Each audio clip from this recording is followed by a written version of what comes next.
Don't you love it when things are both easier and more affordable? Like when the rain washes your car for you. Or like when you save up to 10% by bundling your renters and auto insurance with USAA. Bundle with USAA and start saving. Get a quote today. Hilton brings you new ways to stay with experiences that let you capture the glory days. Introducing the Graduate Hotels. Each inspired by local college towns, these stays are always original and never boring. Get in touch with traditions all across the country and enjoy a stay that's a class above the rest. Book at Graduate Hotels with Hilton Honors Points at Hilton.com. It's a win-win. Hilton, for the stay. Halliday presents, in the red corner, the undisputed, undefeated Weed Whacker Guy. Champion of hurling grass and pollen everywhere. And in the blue corner, the challenger, extra strength, Halliday. Eye drops that work all day to prevent the release of histamines that cause itchy allergy eyes. And the winner by knockout is Halliday. Halliday, bring it on. From the Fifth Quarter Studio in Madison, Wisconsin, you're listening to the Coaching Youth Hoops Podcast. They're playing basketball. Here's our hosts, Steve Collins, and Bill Flitter.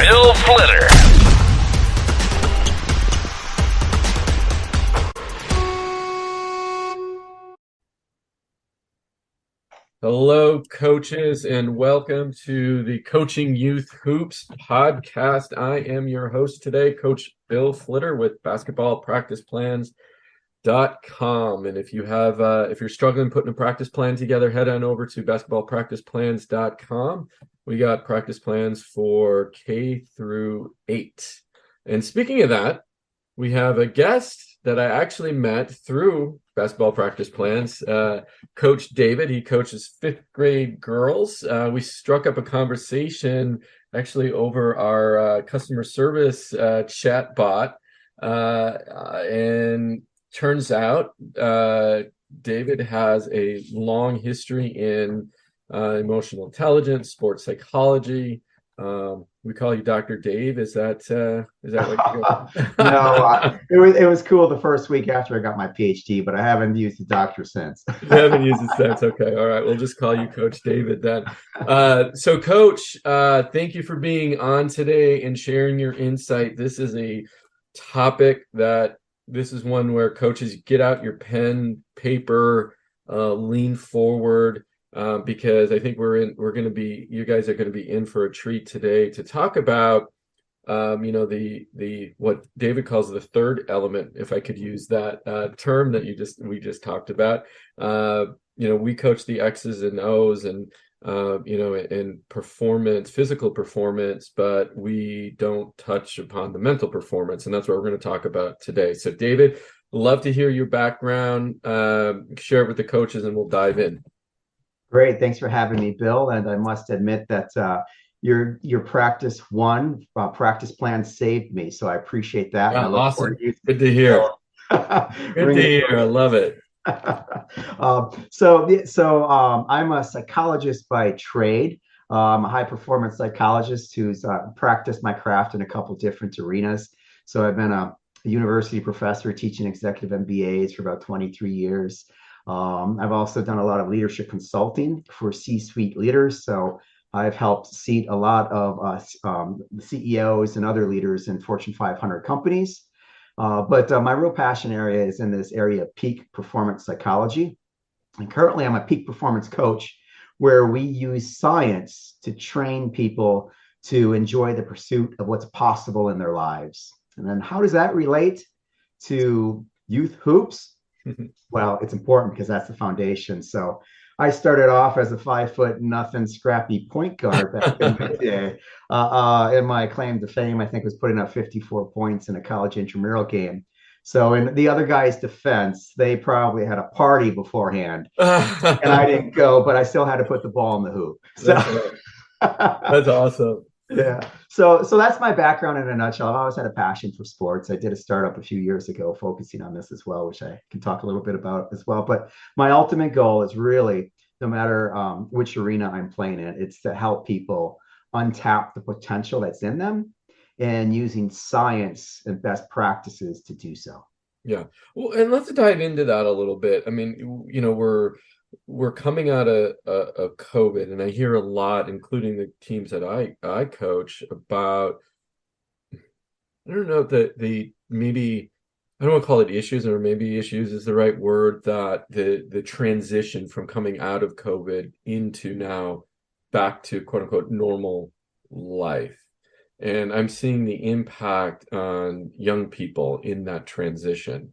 For example, the boys at my high school, the freshman boys, they're really having a hard time because they're not mature. They missed 2 years of grade school, and so their ninth graders acting like seventh graders, and it's a real problem. So that's one area. So why don't we start there, and then obviously we're going to transition this into sports and what coaches can do to help, overcome, the missed game-winning free throw, and and all of those types of things that we can help kids through. So why don't we start with that kind of, because I think there's kind of post coaching or pre coaching before COVID and post coaching, there's a slight difference, and maybe I'm completely wrong.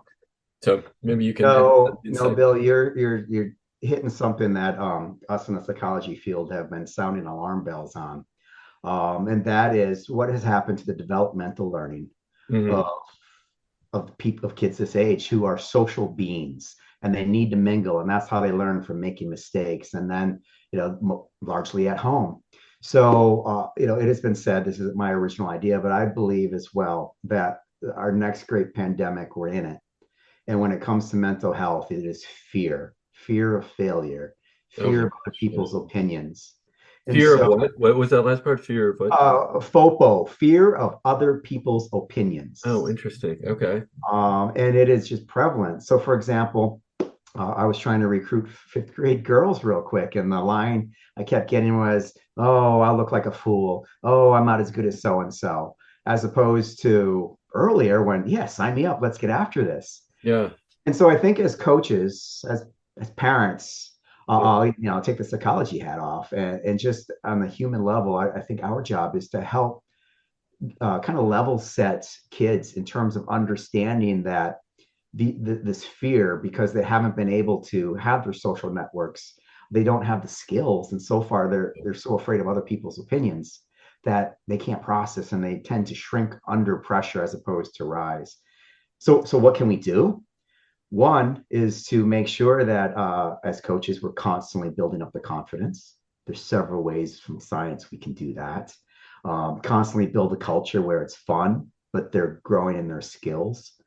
Doubling down on team building, perhaps introducing a little variety every now and then besides just drills and X's and O's. So how can we connect more on a human level? So during practice, do you perhaps interject for some team building things 5 minutes in that are non-basketball related?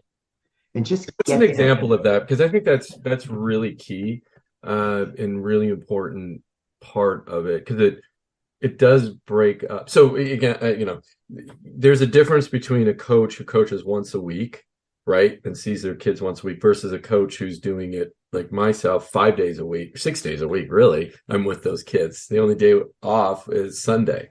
So I'd like to take each of those and maybe dive into it, because I think those in that's where the nuggets are that will definitely help coaches. So talking about culture and talking about injecting fun, maybe just give some examples or ideas of those things that you just mentioned. Sure. So let's say culture. Every coach wants to build a great culture. Yeah. Most coaches will say, "I want to build a winning culture." I think that's a little bit narrow in terms of a dashboard of success. That's great if it comes, but I think we need other elements that are important for kids. I want a culture where kids leave with a smile on their face. I want a culture where kids, I can see effort increasing. At the fifth grade level, I could care less if we win or lose. It's nice for them.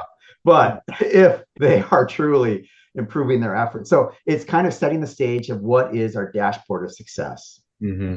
And culture is the house in which our athletes play. And simply put, culture is, the behavior we tolerate.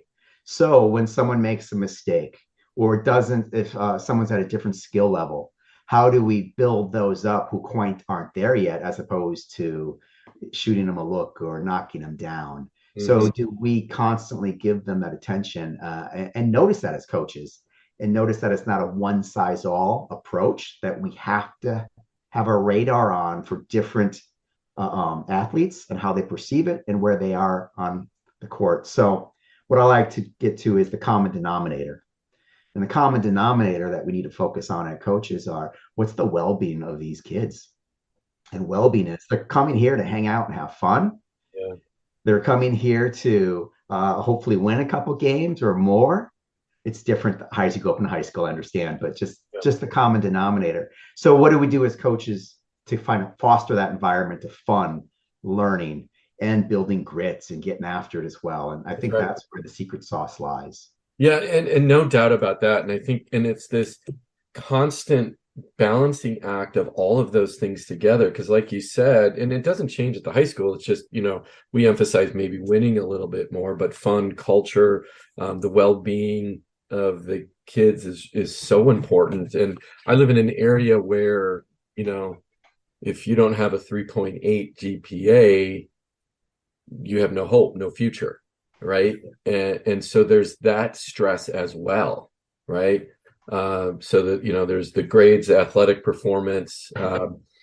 And what do you suggest to help with that balance of winning, grit, culture, fun? It's a lot. Yeah, it is. And so I think an easy approach is just to go back to, simple terms and set expectations at the outset. So I've taken teams through the process of coming up with their one word, and we'll sit teams down and we'll ask them, what is it? What do we have to do as a team to achieve our goals? Mm-hmm. I don't want to hear wins. I don't want to hear scoring averages. I don't want to hear any stats. What I want to hear is the interpersonal stickiness that's going to bind us together. How are we going to treat each other as teammates to build this culture? So I start there with teams. We've done this a lot with high school teams, and they're looking at me like I have three eyes. But we take them through the process, and things come up like, all right, I'm always going to show up with my A game. I'm always going to, I don't care if I'm the captain or the last person on the bench, I'm going to show up and lead from where I'm at. And everybody leads in different ways. Mm-hmm, mm-hmm. I'm going to do my part in the classroom so that my teammates can count on me, so that I'm not going to get suspended or have to miss a game. When I see someone struggle, it's my job to step up and be the first one to get the water bottle, or the first one to put the balls back on the rack. So it's all these types of interpersonal things that we set expectations early in the season. And that's the framework. And then as a coach, we have just defined our values, our culture. And as a coach, I reinforce those by calling people out who've modeled it each day. And that's how you start to build culture the right way. And then the wins, those things take care of themselves, and those are easy to track. But it's the hard stuff. It's the hard stuff, yeah. But getting people engaged. So if you do it alone as a coach, it's a losing battle. You have to have the kids come up with these. And oftentimes they'll come up with 5 to 7 of these core values, and I try to distill it to perhaps 3 or 5, so it's easy to manage. Whether it's equal talk time or a safe space for everybody to fail and turn failure into learning. So we don't talk failure, we talk learning. And they come up with these, and then we just live by it. And it's simple, and it builds the culture over time. And then try to spend, whether it's 25% of your time focused on that metric, and then some of it specifically on efforts, and then skills, and then the wins. Those take care of themselves. Yeah, they'll take care of themselves. Well, and you bring up a good point too, because one of the things I always say is 80% of what I do is I coach confidence, and I put that lens on it. And 20% is basketball, putting the little ball in the hoop, right? And if I put that lens on it, it helps me. But sometimes then I feel like I'm soft.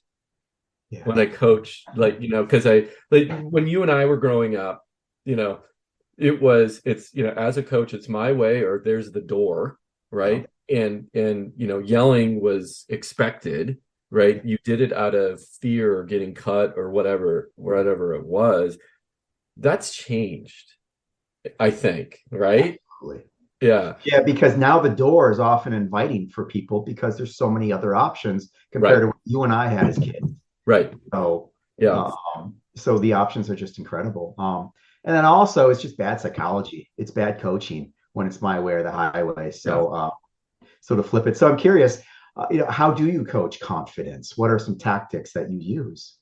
Well, I talk about either if I'm training an individual or I'm working with the team, I always tell them this is a safe place to make mistakes. I reinforce that over and over again. This is a safe place to make mistakes. Nobody has their camera out. Your mistakes aren't going to be posted, right? Mm-hmm. We're here to learn, right? And I say, I'm a teacher. You're a student. You're learning the game. I said, but I'm also learning from you, right? Yeah. And and that's, again, it's a balancing. I said, but at the end of the day, I still have to make the decision. The decision is on me. I'll listen, and I give them a voice in the whole process. I at least try to, so they're empowered to and feel comfortable to have that voice. But it's gotten me also into a little bit of, what do I want to say? I don't say trouble is the right word, but it's more about the constant complaining and blaming that it somewhat turned into, where I had to have a discussion about it the other day in practice. I brought the JV team, varsity team together and said, we're in this together. This is one team, my coaching staff works really hard, right? We're not, believe it or not, we're not out to get you, right? We're here to support. And I mean, I tell you, I have the best, nicest, warm coaching staff that I have ever been a part of. And they're very, they're parents. Most of them are parents, had kids, or now some of them have grandkids, right? So that's one of the things that we, have to deal with or dealt with. And I think that goes back to, I don't know if that's a COVID related thing, where, I'm going to blame you, I'm going to blame somebody else. I'm not taking the blame. That's human nature also. Sure. But I'm going to step back a bit too, because I'm going to tell you what we do as from a culture standpoint, which I'm kind of excited what you said. It just gives me this sense of relief of, like, I don't know if I was doing the right thing, but here's what I did. So we call our culture Red Dot. It's the Red Dot way, or the Red Dot Pride. We're Cougars. We talk about pride.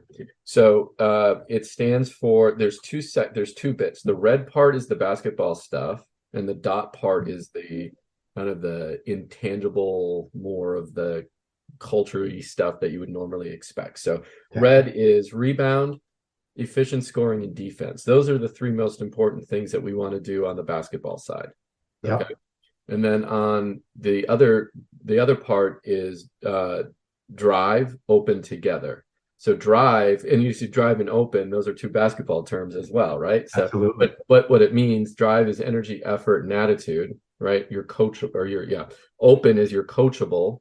And of course, together is, hey, we're one team. We're trying to figure this out. We do things together. We win together. We lose together, right? That type of attitude.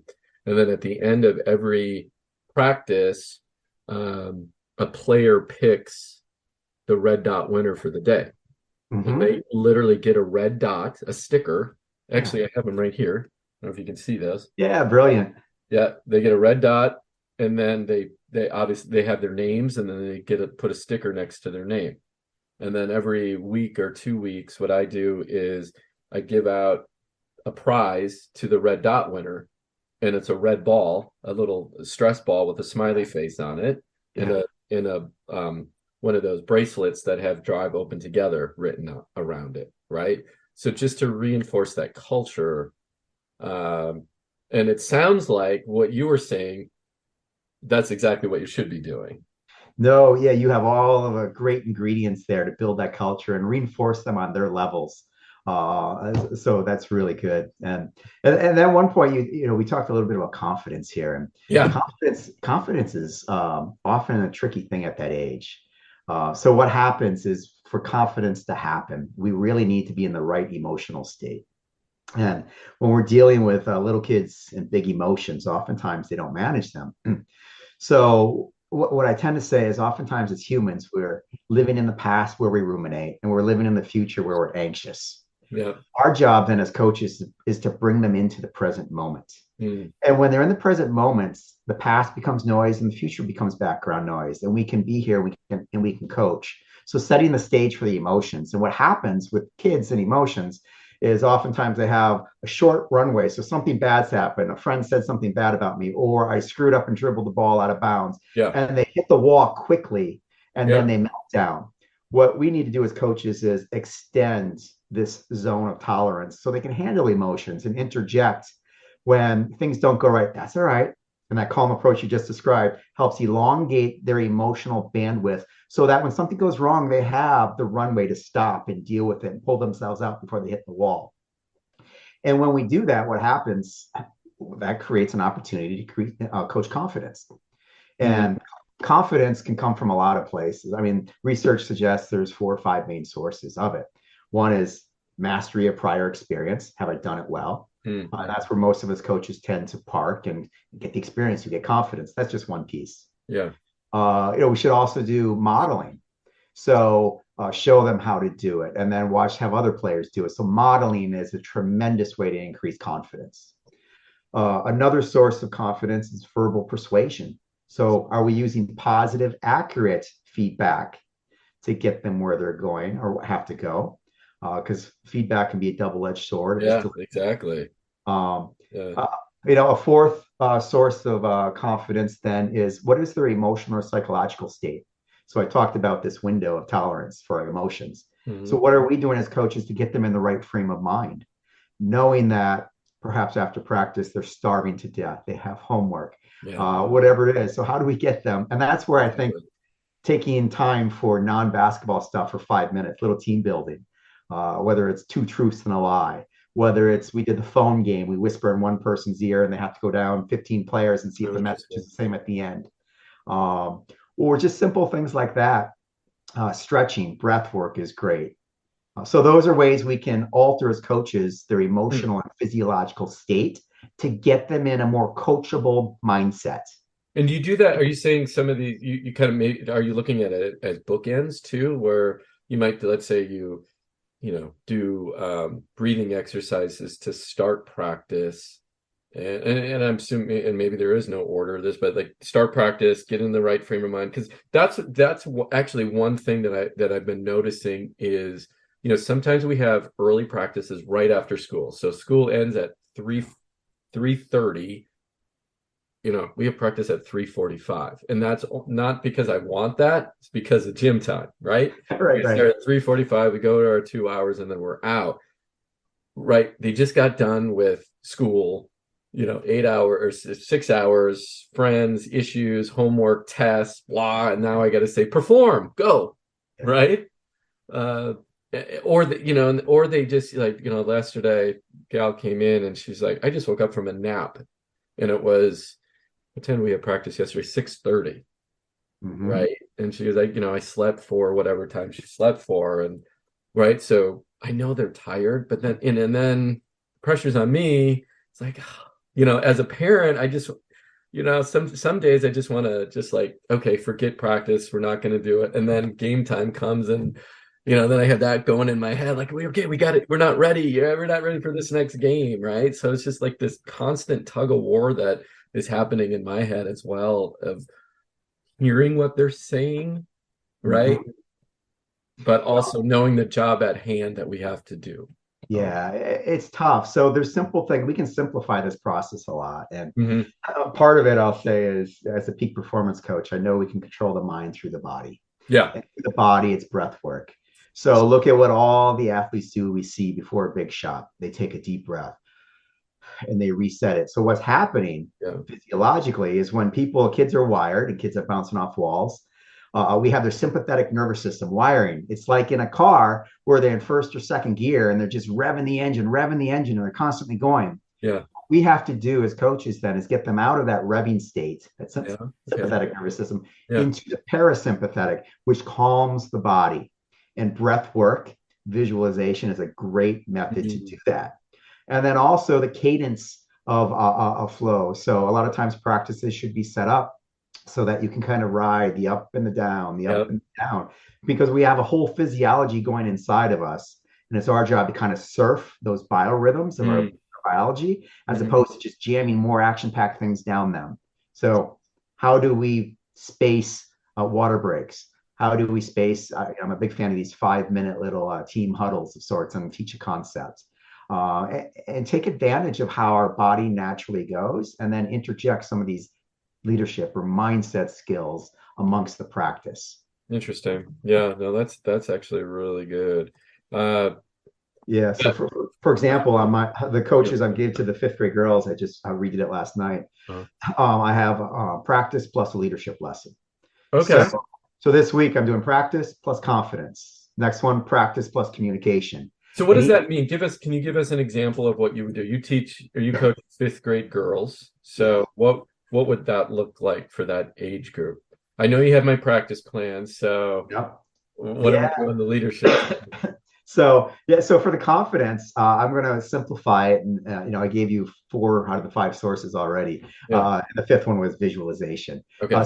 So from science, I know that there's all these proven ways to get people more confident. I'm going to bring Sesame Street into it for the girls and say, confidence comes down to one thing, your self-talk. So what is the voice in your head telling you? And all those other sources lead into self-talk.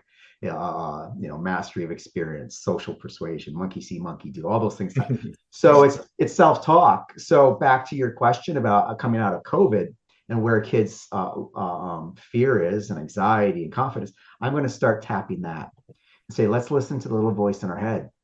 There's going to be, the voice that says, I'm not good enough. I can't do this. You just learn. So I'm going to say, yes, you can. So you just can't do it yet. But in 3 weeks, let's see where you're at. So I'm a big fan of the word yet.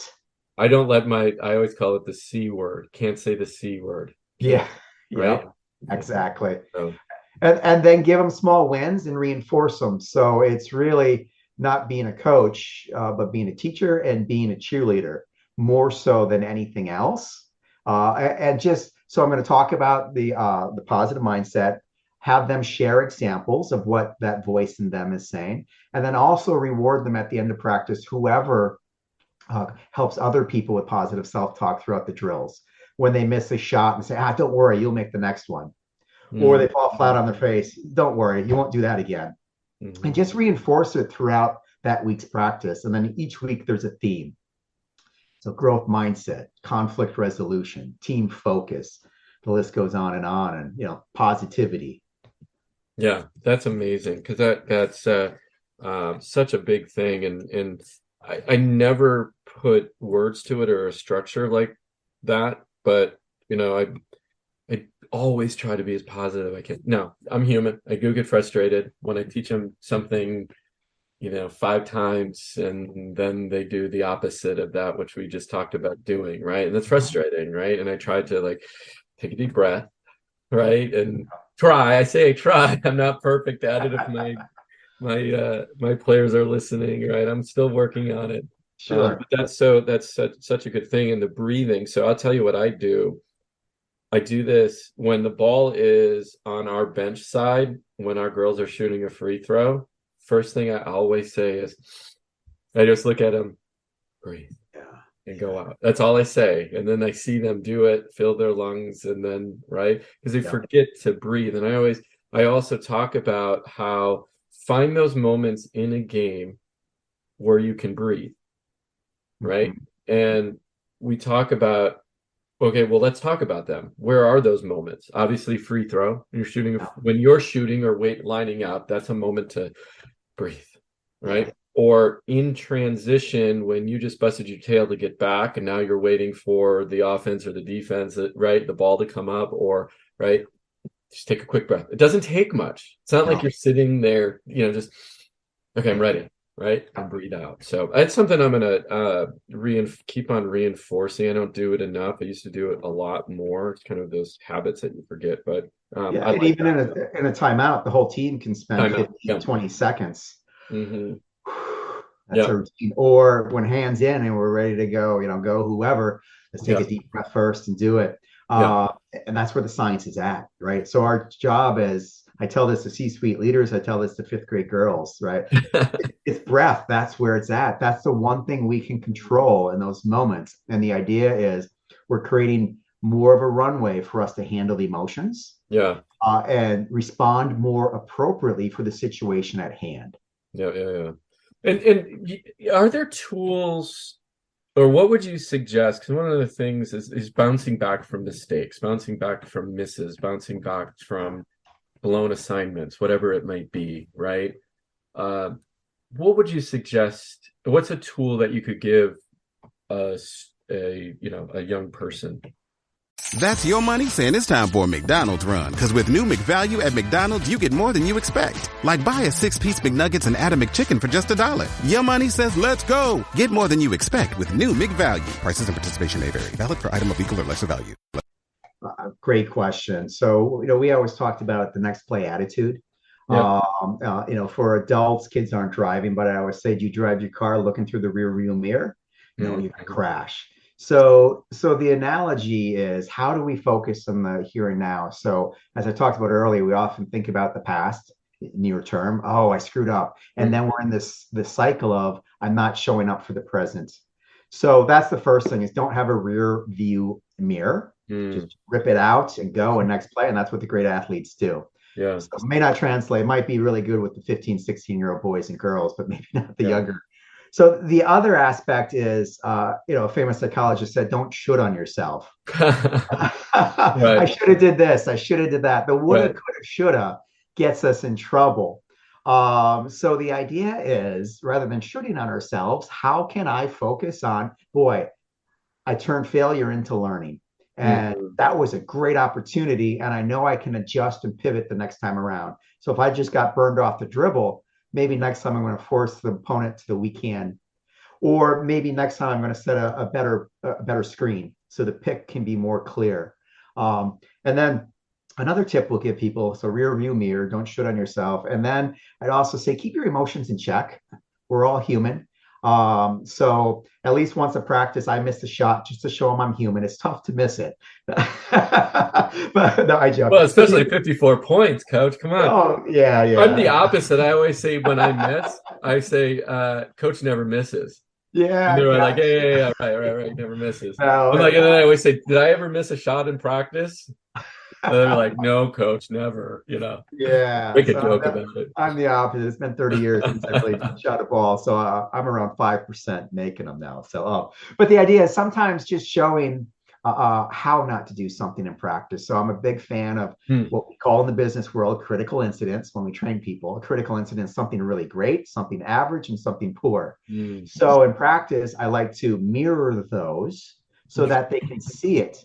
And then when they do something wrong, I go, oh, great example of the low end. Now let's move up to the average end. Oh, so you do point that out in that way. Because I do that, and sometimes I stop and think, oh, I just pointed out a mistake. Is that the right thing to do? Feedback is wonderful if it's delivered accurately and it's delivered with positivity, and I want to build you up. So we all crave the ability to get better. And feedback is a most important tool we have in that regard.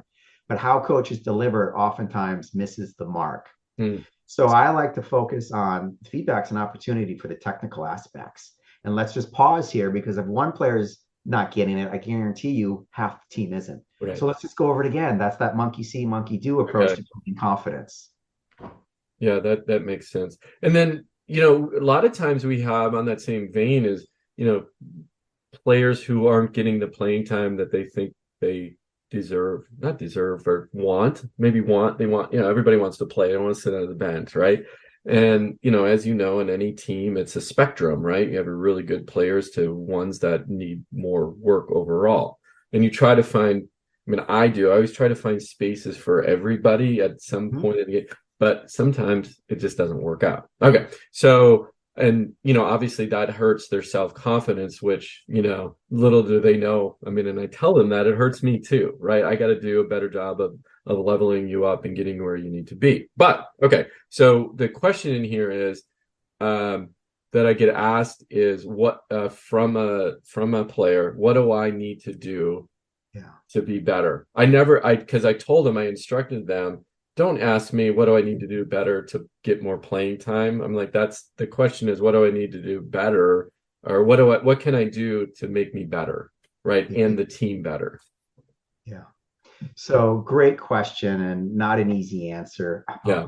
So I'm still in the age where equal playing time is a rule. So I'm set there. That's but great. Yeah. without that, the question is, as a coach, how do I set up a dashboard of success that just isn't focused on playing time? Yeah. And so this is where I introduce concepts of leadership and a team first culture. So you may have heard of a great study done by a Stanford business professor, psychologist, and he looked at all the tape of NBA teams. And what he found was that the Golden State Warriors had more high fives and other body touches, chest bumps, etc., than any other team. And so the premise is that he thinks it's the actual touch that causes. I'm not sure that's it. What I think is that it's the physical touch, doing those little things. I got your back. Good job. Facilitates the great team chemistry that gets us to the greater wins. So that's an avenue where we can take it off playing time and say, hey, we're all in this. We have to build each other up. So we all have a role to play. And it's my job as coach to make sure that you do get some playing time. Obviously, we're not someone riding the pine the whole time. Yeah. But how do we do that? And then how do we celebrate their wins? So if someone only gets 3 minutes a game, how do we build them up for that 3 minutes and point out what they did good? And then have the flexibility and the wisdom as a coach to say, all right, perhaps we're playing a lesser opponent. This is a moment where I can get this person 10 minutes of playing time. Yeah. And I'm building their skills, and it's just not all performance based. It's how am I getting this kid excited and passionate? And then sometimes matchups, or sometimes we just need all hands out there. We have different roles at different times, but they're all equally important. So the person getting the towels, the person getting the water bottles is just as important as the person who dropped 24 points. Yeah. That's the culture. And then perhaps in practice, I like to use practice as an opportunity to highlight some folks as well who might be second or third teamers, and perhaps let them run drills. And then have my first teamers perhaps work on defense or other areas and mix it around. We have that flexibility.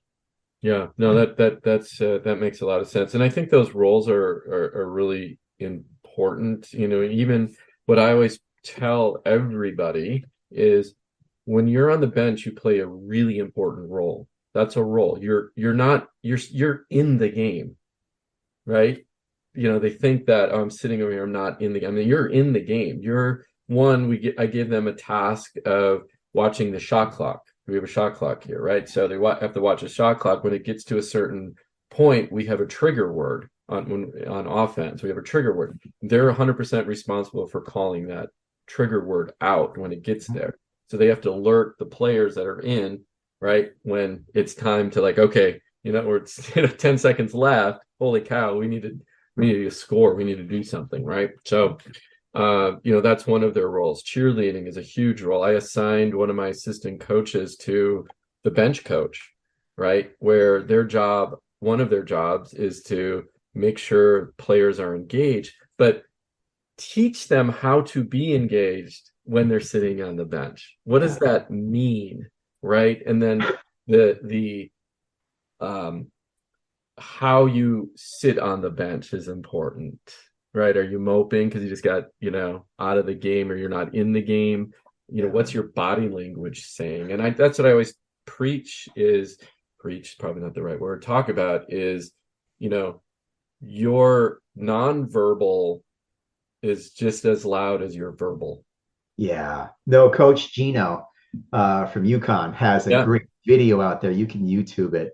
But he's going off after a game and talking about the importance of body language. And he says, when I'm recruiting a player, and this could be the greatest female athlete in the country, but her body language is poor, she will not be playing for UConn. Yeah, I saw Goes that. on and stress. So what we tell kids about it is always have this positive body language.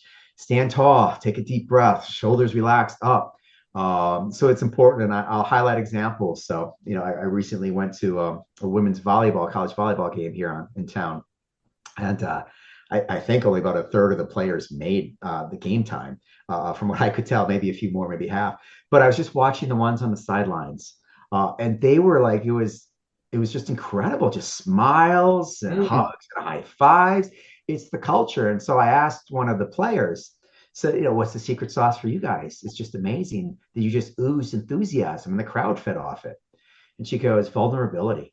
We focus on we're human beings and how do we share ourselves authentically and know that we feel safe here. And they work on it with team building exercises each day. Yeah. And that way they can show up as their worst and know that the team has their back.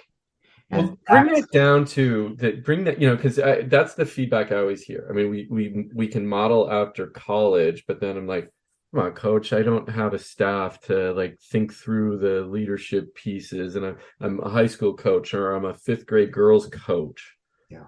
So how can we bring that down? Because I think that is so important in today's culture of all my snaps are perfect. My Instagram is perfect. I got the perfect filter, perfect, right? And then you look at that and you're like, oh, I'm not that perfect, but man, she's perfect or he's perfect. It's tough. So I know I experienced that with my Facebook when I wasn't active on Facebook. All 7 of my followers were really disappointed. But for kids, it's real. Yeah, it's real. It is so real. So having a no phone policy is one thing. Stressing the importance of we are here together as a team, and this is our family is important. Mm-hmm. And then how do we make it real in terms of getting rid of that fear, right? So I'll go back to my original concept of the present, the future, and the past. We're present here. Mm-hmm. And then oftentimes I'll do challenges we've done this at the high school level. Can you go a week without social media? Oh my goodness. But the goal is to build grit, a mental toughness. And that's fun. And these athletes love to do that. So I like to challenge them. And I challenge them and say, all right, I want you before next practice to go talk to the teacher who just handed you your test back and you failed.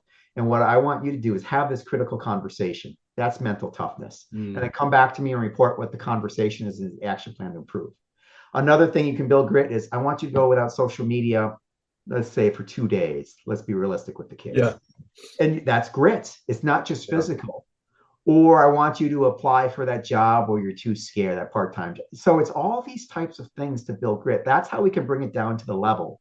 Yeah. So I'm trying to do fun stuff. I don't know if I'll succeed, but I'm going to try to have the girls bounce the ball in unison as if they're like Blue Man Group or something. And right. So I don't care how good they are, but it's like a dance. Yeah. The first time was a miserable failure, but that's awesome. My goal after 2 months is can they at least bounce in unison? And that is something fun. Well, you know what I've done, and I need to bring this back. And the only reason I stopped was because of COVID last year. Is we call them comfort zone challenges, which do build grit. So a couple challenges might be, and they had fun with it, and it was really interesting to see the dynamic. So we would go to a shopping area, and you had to challenge a stranger to rock paper scissors. I love it. And then they kept track of wins and losses, and they had to do it. And I paired them with, okay, who's it going to be really easy for to approach someone? And I paired them with somebody who was like, I do not want to talk to anybody. You know what I mean? And I paired them together, and I said, each of you have to alternate who approaches the person. So that was one of them. We also did the one that's, again, these are for some students are tough. And I did, by the way, this is not a high school thing. This is grade school as well. I did this with grade school. I think I started in 5th or 6th grade all the way up. And the other karaoke, they had to sing. They had to find and challenge someone or sing with someone, right? And they, they had to explain why we're doing it, what's it for, right? To build confidence and grit, and they had, and then they had to record it too, right? Mm-hmm. That was the other thing. They had to record even the rock, paper, scissors. So I knew that, player A and player B both did it. Right. Those are great ideas, very creative. And what you're doing is you're building team cohesion and team chemistry outside of basketball drills. And you're meeting them where they're at, fun, lighthearted things. So I've been known to go in with ropes and blindfolds. And I put blindfolds on them and I drop a rope, and they're in fours. And I drop a rope and they have to make a perfect square out of it. It's hard because one rope is 100 feet. Another rope is that yellow twine that just binds up on you. And then they all have different things. Some of them just have tons of knots in, so they're struggling. Some are done right away. But the idea is, how can we communicate? How can we work together with different senses? And we're building fun. Oh my gosh, I'm going to steal that one. Yeah, it's one of my favorites. And you do that as one team? All players are blindfolded? Yes, in groups of 4, and they have to make a perfect square. So I bring enough number of players divided by 4. That's how many ropes you bring in blind. And it's just so simple. And it allows for communication to occur. It allows for frustration to bubble up. And then we talk about conflict resolution. Oh my goodness. And it's just the way, these are the non-basketball things that might take 5-10 minutes. Yeah. And it's great ground for us to get out of. Oh my goodness, as a coach, I can breathe and not think about, all right, what am I going to do for my defensive drill? How am I going to teach these kids to do a layup off the 1 foot and shoot with the opposite hand? They're not coordinated enough. And then, let me just pause. So they're doing that stuff. And it gives us coaches a chance to do state management for us, catch our breath so that we can show up our best for the next drill, because we're constantly grinding in first and second gear, revving the engine. We also need to come down so that we can shift through the gears properly ourselves, because coaching is about managing energy first in ourselves and then with our team second. That's it. Yeah, that's interesting. I like that. Coaching is about managing energy because it's so true. And, and one of the things, there's, as a group, there's different personalities on the team, but a lot of times what you see is one personality across the group, right? And what I mean by that is I don't have the raw players this year. Mm-hmm. They're all just pretty mellow. Yeah. Now, I'm a raw guy. And again, my players don't see that side of me. Like when I'm not coaching, I'm goofy and all these other things, right? And I feel like, and this is my issue I'm dealing with, is I got to be this stoic coach, right? With all the answers and all the wisdom. And I try to, I let them try to see that side of me. But to that point is sometimes I walk in the locker room and I just want to jump around and scream and like, let's go, and they're like, I'm looking, what's wrong? Oh, we're tired. Right. Or they're not, as a group, just overly excited. Now, I think that also, like, I don't know if that is confidence and like the newer players are seeing what the older players are doing and they're just kind of trying to fit into the box that the older players have already established. And you know what I mean? Yeah. So yeah, a lot there to unpack. I know. Part of it is culture. So how do we set the culture? Yeah. So another thought that comes to mind is a square peg and a round hole. So if they're just not the cheerleader type, how do we adjust? Yeah. How do we adjust? Where they're at? Yeah. Or is that just our assumption and we do have to draw it out of them? And then you kind of mentioned sometimes there's a strong personality or two and others. So I think managing on that aspect of the energy part is we don't want to take a bunch of introverts and try to turn them into extroverts. Yeah. Types. So there's different ways. And I like to, what's the old phrase from Michelangelo or whoever it was, on stone. And I just got rid of all the stone and David appeared, right? The stone. So that kind of thing. So as coaches, how are we getting rid of that and letting their true self come out? Yeah. And sometimes that's the cheerleader type. Other times I just lock arms. And if I can get people to lock arms, that's a more powerful form of solidarity for them. Might not be my cup of tea, it might be, but it's about them and meeting them where they're at. But if we have really low levels, I teach this whole science of flow or peak performance or runner high. And the idea is if people are too down, they're bored. If they're too high, they're too excited or agitated. We want to find the midpoint of this flow corridor or flow zone. So our job as coaches is to get them there, not too much, not too little, but to figure out where they're at. And that's an art in addition to a science. Oh my gosh, Coach, you're at one. I mean, this is amazing conversation so far. And like I said, I mean, I have a couple pages of notes, but then I realized, hey, this is being recorded, so I'm just going to listen to this 5 times. But yeah, this is exactly. So here's a question for you that I had in my mind. Okay, can you said, we train the X's and O's, we train the physical, the physical side. Now you're talking about the mental side, the third element. Okay. What is the percentage or weight you would give those? And can you have just like a really solid mentally tough team who maybe their athletic ability isn't there, beat a team that's just the reverse? You know what I mean? I mean, I know anything is possible, but you know what I'm saying? Like, is the mental part so strong that we often overlook it, that it makes up for a lot of maybe our lack of ability? Yeah. Physical ability, I mean, right? So, if we can only train 3 things, our body, our crafts, and our mind, it's just amazing at how we have failed to train the mind. So, I mean, did you ever have a class on emotional intelligence or mindset? Me either. Yes. So the closest education has come is really growth mindsets, and then people are faltered. That's a bit, but that's just the tip of the iceberg, if that at all. So we did this study to kind of level set, to answer your question. I guess that we'll take the scenic route. Is when we created this app and we wanted to teach that third element, we went into a high school and we talked to the principal, said, hey, we're going to give this to you free. In exchange, can you give us a couple hundred students? So he gave us 100 who used our app for about 3 months and 100 who did not use the app for 3 months. And in that 3 months, those that used it, they got weekly lessons. And teachers actually kind of baked it in, time for class to do it. And then we went and did some seminars.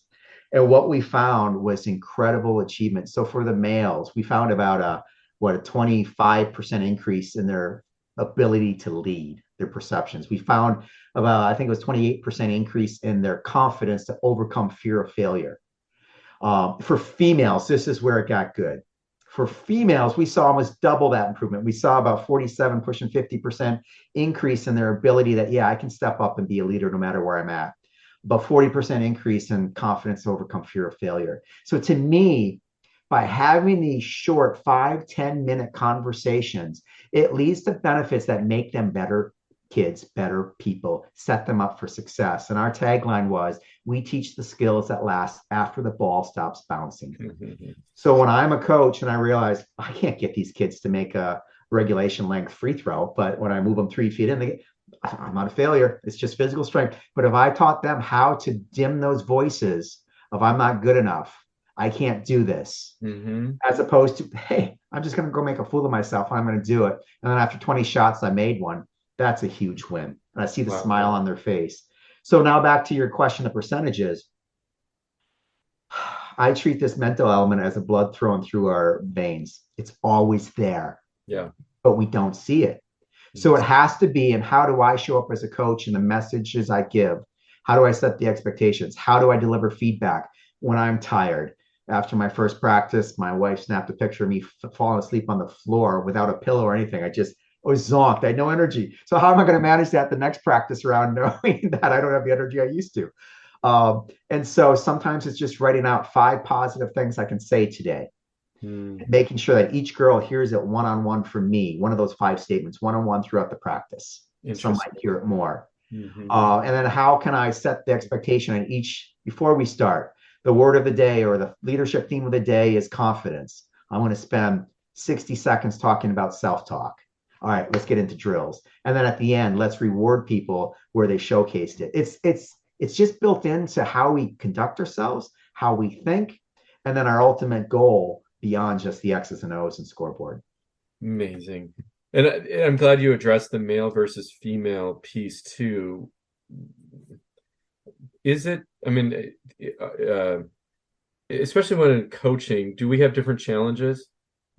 Coaches who coach females versus coaches who coach males? Yes, I would assume so. different motives at the different stage. Boys may be perhaps more interested in some of the external glory and rewards, and for girls, it might be more of the internal social drivers. So some and connections, perhaps broad stereotypes or generalizations there. Yeah, exactly. But as a coach, then we have to dive in and kind of assess what those needs are. Mm-hmm. So I think every coach could spend the first practice, there's a parents meeting and then there's a team meeting. And that team meeting is going through the culture and asking, what are 3 things that would make this season a success for you, and have them write it down. Yeah. And oftentimes I find that it is, I want better friendships. I want to learn a new skill. I rarely see state championship. I rarely see leading the conference in points. It's all the human level stuff. So that's a simple 15-minute exercise for a coach to figure out what the needs and desires are of the players. And then our responsibility to kind of catalog those and meet each athlete individually. And then as a coach, look at those broad themes and say, all right, they're here mostly for fun. So maybe I'm going to double down on a team building exercise, or maybe I'm going to encourage them to do something in the community that bonds them, or, give back. And maybe I'll de-emphasize that extra drill I had on, defense or a zone. So it's those adjustments we can make to meet them where they're at and keep them excited. Yeah, that's really important. And I'm glad you brought that up too. Yeah, we do community building exercises as well. So, and I think now that we're out of COVID, we did it last year because it didn't really require too much interaction we did a shoe drive, right? So people just had to drop their shoes off and we could do that. Yeah, very cool. Huge success, right? So it doesn't take much. And even when I was doing the younger grades of 5th and 6th graders, we always did a community activity together because I think it's really important to give back in that sense. All right, Coach, we could do this for another 2 hours. Where can coaches, or what do you suggest coaches get more help in this area? Because I think, again, we'll call it the third. Can we call it the third element? I don't know what you called it. Is that what's it called? We'll just call it mindset training. So okay, mindset training. Training the mind. Yes. All right. So where can they get more resources and dive into this a little bit more? What would you suggest? Yeah, there's a lot of great research out there in some companies. So, so one of my favorites is a sports psychologist from the Seattle Seahawks. Michael Gervais has a podcast called Finding Mastery, which is one I go to. I listen to that one too. That's a good one. Yeah, but for coaches, part of it is just mapping out perhaps what are the 5 biggest lessons I want to teach them, and then do a little bit of research. And I can share some samples as well that perhaps you could distribute. But do I want to teach communication? Do I want to teach confidence? And do I want to teach overcoming anxiety? Those could be 3 big ones. Say, all right, maybe I'm not going to do 10, 15 of them, but can I do 3 things this year that are going to make a positive impact on others? And then there's some great research out there. So, I'm a peak performance coach at the Flow Research Collective, and we help people get more out of life and realize their potential. And I can share some resources that you can distribute as well. That would be amazing, Coach, because again, I think this is today, tomorrow, this is a subject that coaches need to dive into as part of their culture. And I don't care if you're, like you said, 5th grade girls or high school girls, it doesn't matter. Boys, it doesn't matter. They're adolescents, and as adults, we're teachers and need to teach them life skills. And like you said, after they stop playing basketball, right? Anyway, Coach, this has been absolutely amazing. Can we have you back on again? I'd love to. This was a great conversation. This is amazing. Yeah. It's great. Yeah. I guess to sum it up, one quote that just popped in my head as we talked about this is, I don't know, it was Henry Ford or who said it, but who cares? The quote matters. So as coaches, we need to remember that our athletes don't care what we know until they know that we care. Yeah. And I think a lot of this is that emotional intelligence. So meeting them beyond the X's and O's and their benefit, and what can we do at least once a practice to let them know that we care about them as a human, as a student, as just a kid growing up. And then, we'll get into the X's and O's. And I think that simple fact will carry you a long way and create the stage to get rid of some of that anxiety and have kids not worry about the past, so worry about the future, but focus on here. And this is our time to make mistakes, to get better and grow as a team. Yeah, amazing. We'll leave on that, Coach. Thank you so much for your time. I appreciate that. And we look forward to having you on the Coaching Youth Hoops podcast once again. All right, Coach, take care. Thanks, Bill. All right, thank you.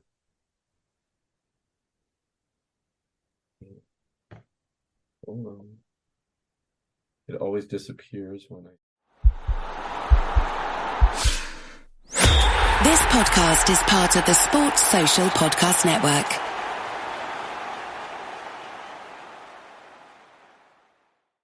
Here in America, work is in trouble. We've offshored our manufacturing, sent away good jobs, and lost so much ability to make things. American Giant is a company that's pushing back against this tide. They make high-quality clothing, sweatshirts, jeans, dresses, jackets, and so much more right here in the USA. Visit American-Giant.com and get 20% off your first order when you use code STAPLE20 at checkout. That's 20% off your first order at American-Giant.com, promo code STAPLE20.